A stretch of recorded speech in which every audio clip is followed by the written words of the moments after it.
Assalamualaikum warahmatullahi wabarakatuh. Hari ini kita akan belajar tentang validitas dari suatu instrumen.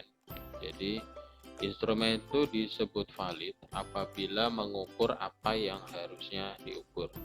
Jadi, dalam bahasa Indonesia, istilah valid itu bisa disebut dengan sahih. Misalkan untuk mengukur panjang, kita menggunakan meteran. Mengukur berat, kita menggunakan timbangan, dan seterusnya. Yang kita pelajari hari ini adalah mencari validitas dengan menggunakan korelasi poin biserial.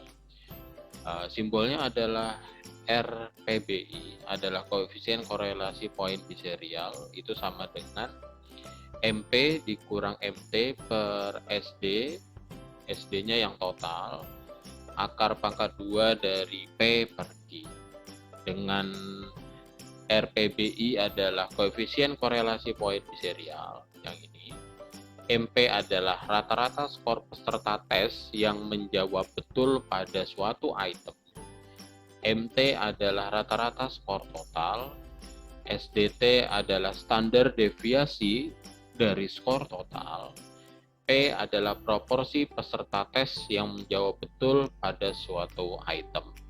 Sedangkan Q adalah 1 dikurang P atau proporsi peserta tes yang menjawab salah pada suatu item.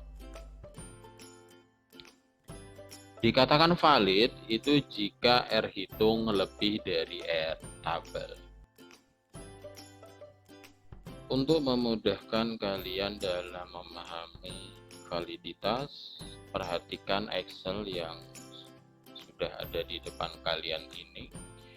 Misalkan setelah kalian melakukan uji coba di sekolah dengan kondisi ada 5 soal ya.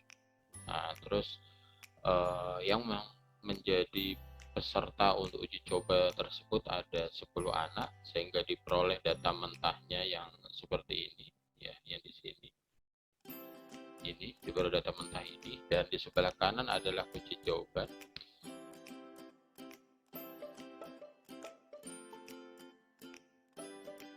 Langkah pertama adalah kita melakukan konversi dari data mentah yang sudah kita punya. Artinya kita kembalikan kepada kuncinya. Ketika anak AA menjawab C, kuncinya adalah D, maka anak AA nomor 1 salah. Kalau salah berarti dia bernilai 0, kalau benar dia bernilai salah, bernilai 1.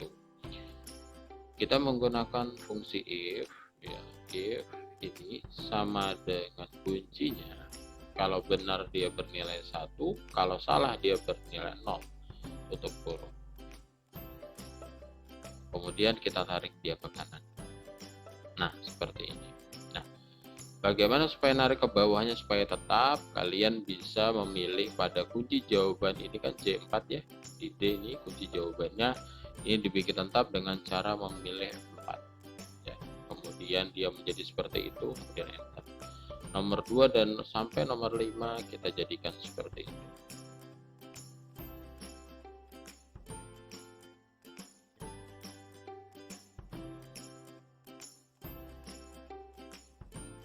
Selanjutnya hanya tinggal kita tarik ke bawah.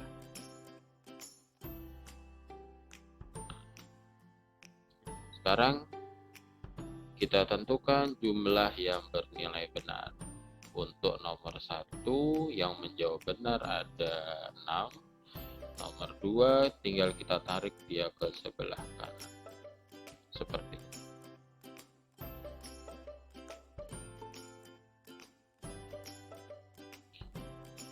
Langkah yang kedua, mencari rata-rata skor peserta tes yang menjawab betul pada suatu item. Nah, untuk memudahkan, Bapak sudah sediakan yang di sebelah kanan ini. Bapak contohkan untuk yang nomor 1. Yang menjawab benar pada nomor 1 itu dimulai dari CC.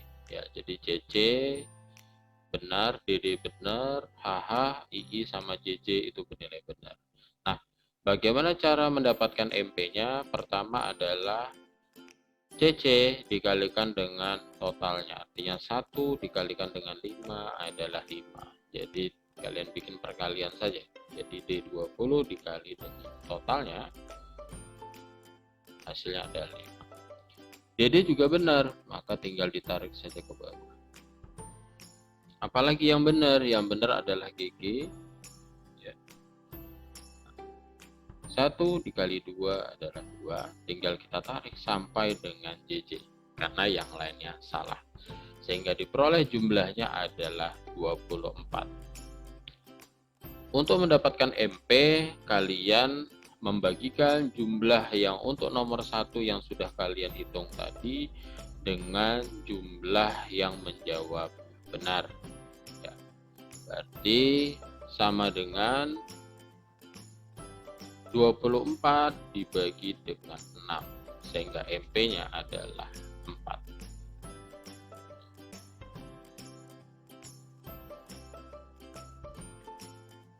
Langkah ketiga, mencari rata-rata skor total.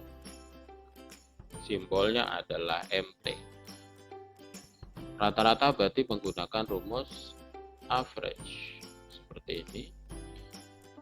Sorot pada totalnya dari AA sampai dengan JJ, tutup kurung, enter. Diperoleh MT-nya adalah 3.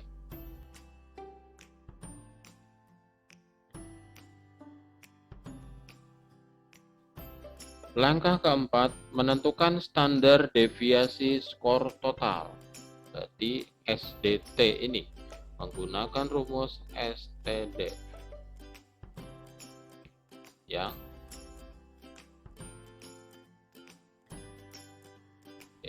tinggal ditarik dari totalnya dari AA sampai dengan JJ. Kurung, enter. Diperoleh SDT-nya adalah 1,94.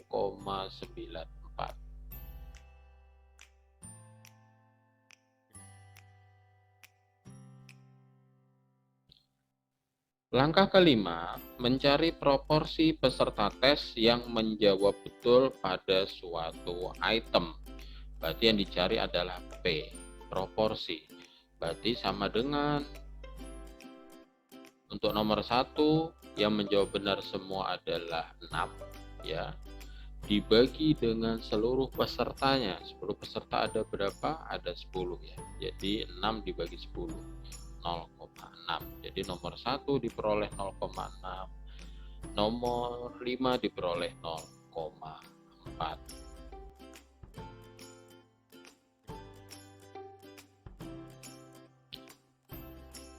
Langkah ke-6, mencari proporsi peserta tes yang menjawab salah pada suatu item. Berarti di sini mencari Q-nya. Q itu diperoleh dari 1 dikurang P. Kemudian di enter, ditarik sampai dengan kelima, sehingga Q untuk nomor 1 adalah 0,4, Q nomor 5 adalah 0,6.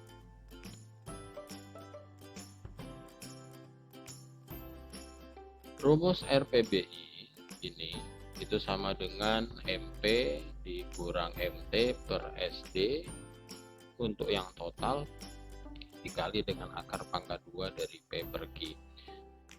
Semua sudah siap, berarti tinggal kita masukkan saja. MP-nya adalah 4, berarti saya buka kurung dulu sekali lagi.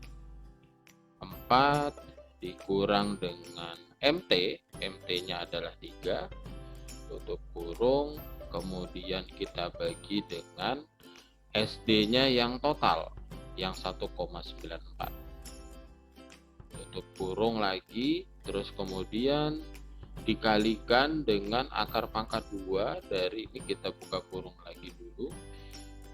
P 0,6 dibagi dengan 0,4 ditutup kurung, pangkatnya adalah 0,5. Nah, sekarang kita enter.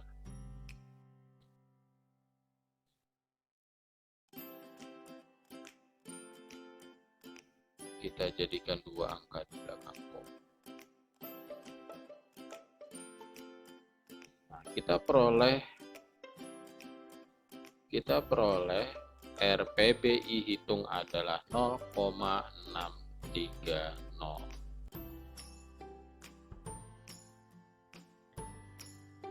Langkah ke-8, menentukan R tabel. Nah, bagaimana cara menentukan R tabel? Perhatikan tabel berikut. Ini tabelnya sudah Bapak siapkan. Di sini ada N, di sini ada taraf signifikan 5% sama 1%. Nanti silakan menyesuaikan dari soalnya saja. Nah, jika Bapak menyontohkannya 5%, ya kebetulan N-nya yang pesertanya yang ikut tes adalah sebanyak 10, sehingga N-nya adalah 10, di 5% itu diperoleh R tabelnya 0,632. Kita kembalikan,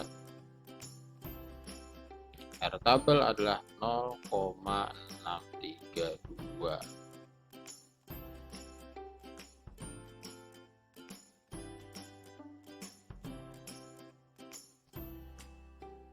Langkah ke-9, menentukan kesimpulan. Dalam menentukan kesimpulan, dikatakan nomor 1 itu valid ketika R hitung lebih dari R tabel. Nah, sekarang dengan R hitung 0,630, R tabelnya 0,632, maka R hitungnya kurang dari R tabel, maka kesimpulannya untuk nomor 1 itu tidak valid. Silakan nanti kalian lanjutkan untuk nomor 2 dan seterusnya.